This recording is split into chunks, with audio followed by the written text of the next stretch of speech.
All right, third time is going to be the charm on this video.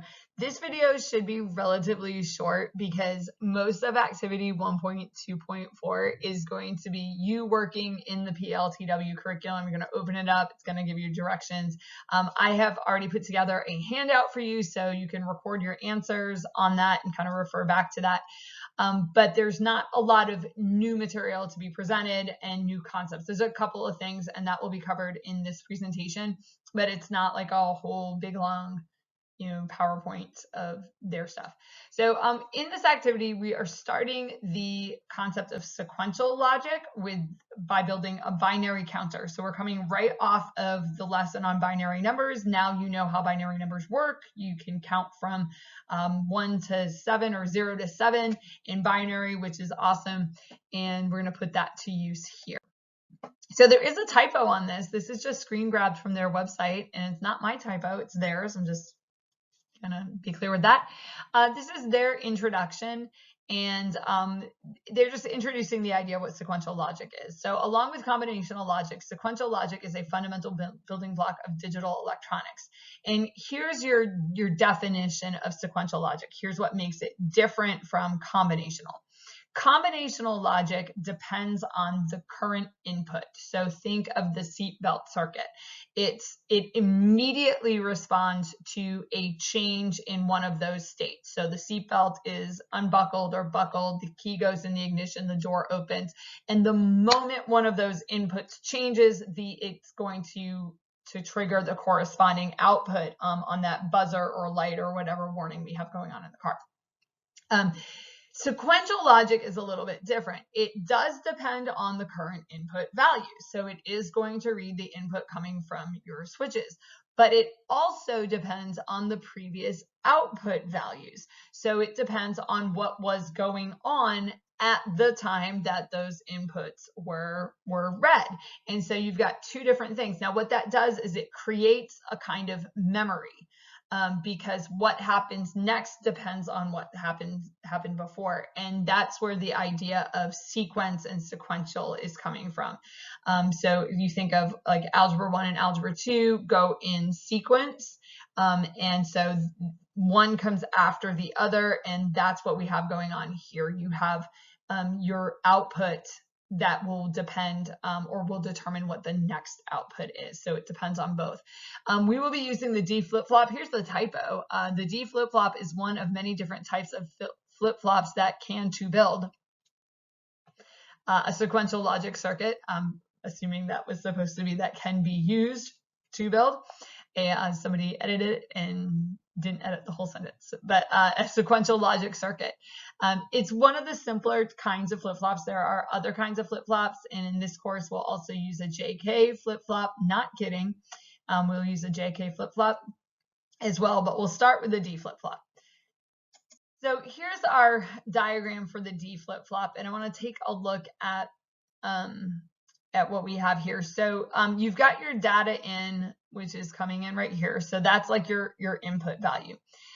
Then you have the clock, and the clock is what triggers whether or not we're going to look for a change in the input. So the clock goes high, and we read what the inputs are.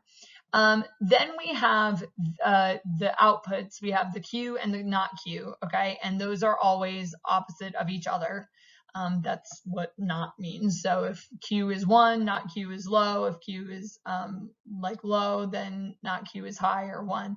Then we have these two other pins on there. So we've got preset and we have clear. And I want you to pay particular attention to the fact that I just got a text message. Hang on. Okay, sorry about that. I'm expecting a delivery, so I wanted to make sure that I didn't have to respond to anything. So we have the preset and the clear, and I want you to pay close attention to that little circle there. That is, we've seen that before, and where we've seen that before is on like our inverter. And if you watch the video I did where I summarized that activity, in fact, I think it was 1.1.6 was the activity that I went and did a video to summarize it. We have this little circle that's on your inverter. And it's that circle that makes that an inverter and not just a buffer. You also see that circle on the NAND gates. That's the world's worst NAND gate, but the NAND gate and the NOR gate. So that little circle like helps you know that what that is it's active low. Okay, so think of negation, think of like it goes low. So that means you're clear. When this drops to a 0, it's going to activate that clear. And the same with the preset. If that drops to 0, it's going to activate the preset.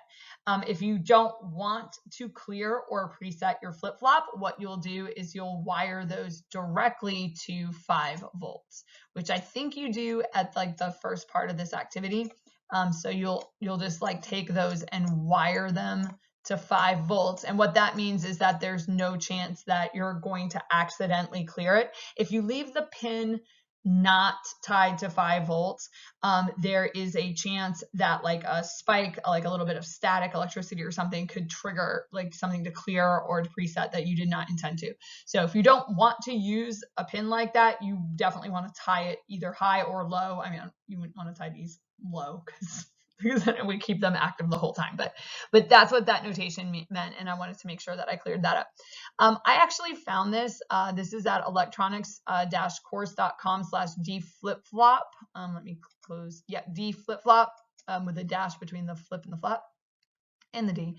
And I thought this was pretty cool. It was actually a little simulation, and if you go to that website, you can check it out.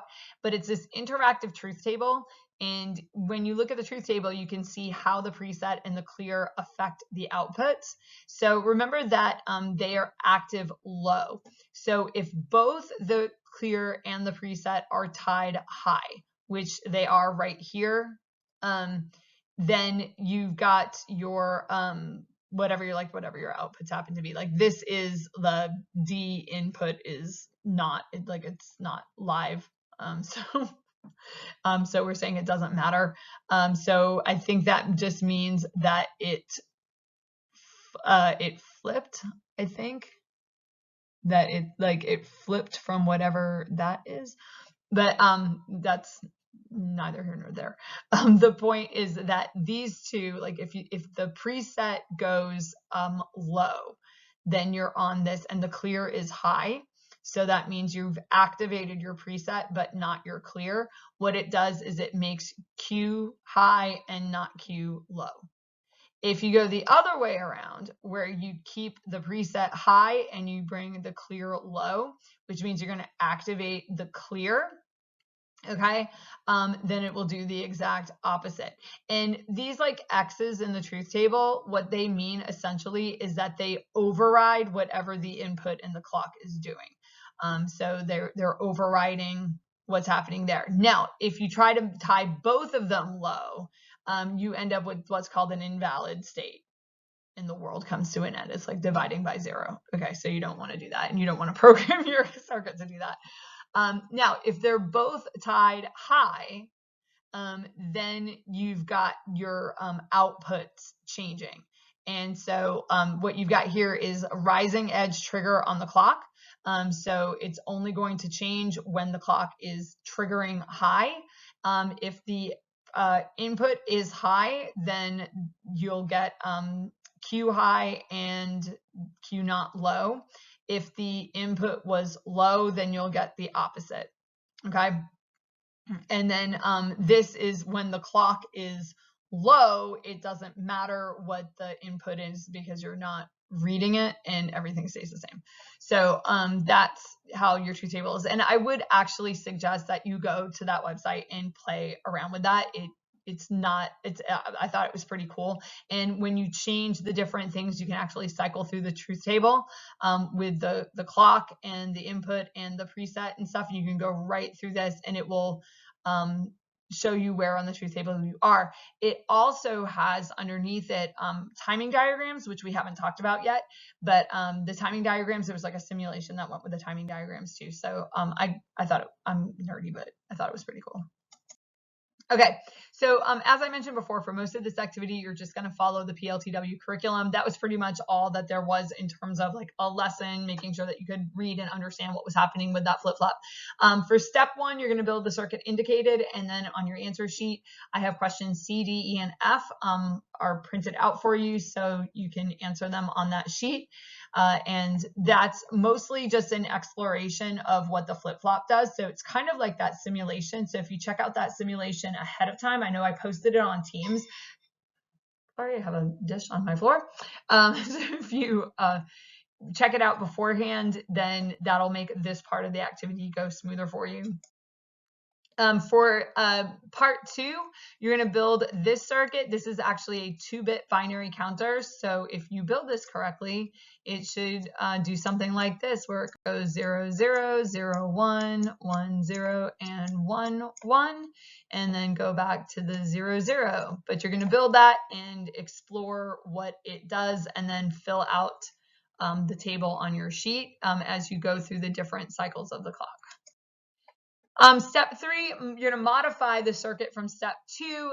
They walk you through the steps like modification 1 is, modification 2 is, and so forth. And then use the onboard oscilloscope. So you're going to hook up that 4-channel oscilloscope and fill out the table and answer the questions. Make sure that you do this though, as of when I'm recording this video. I was looking at some of the previous activities, like actually 2 activities ago, and it said on the oscilloscope to confirm that you did the last part of the activity the way that you were supposed to do it. You were supposed to have used the T1 and T2 markers to get a particular value, and that value needed to match what you put on your sheet. And a lot of people hadn't done the marker part. So make sure that you are using the oscilloscope's markers to measure the period of the 3 signals, and then calculate the frequency done with that. And then based on those results, explain the relationship between the period and the frequency between the 3 signals. That's going to come in really handy on step 4. So you want to be paying attention to what that relationship is. And then just, is that something that you expected? Step 4, we're going to build a 4-bit binary counter. So this is going to count from 0, 0, 0, 0 all the way up to 1, 1, 1, 1 if you do it right. You may use the to fill out the table. You may use the oscilloscope to get your values, so you can hook up the scope, like the 4 channels in here, or you can use the known relationship. I would strongly recommend that you use the known relationship that you established in part 3 to answer those questions, because that'll be a lot easier. And either option is fine though. And then for step 5, what basically happens in step 4 is that the frequency of the clock is so high that the human eye can't really see and process what's happening there. So step 5, you adjust the frequency of the clock so that you can actually see the binary counter working, and then answer the questions on your sheet. Step 6 and beyond require that we have all of our materials, like the proto boards. We probably have some D flip-flops from JEA that we probably have, but we don't have like the MIDAC to like put the oscilloscope onto the actual proto board, so we're like missing some stuff. So we skipped them this time around. Probably the next time I teach this class, we'll have it, and we'll get to I'll get to do like the activity for the first time the second time I teach class. But for now, we'll go through step 5, which should accomplish the goal of learning how the flip-flop works and how to create the counters. So that is it for this particular lesson, and the rest of it is on you to complete.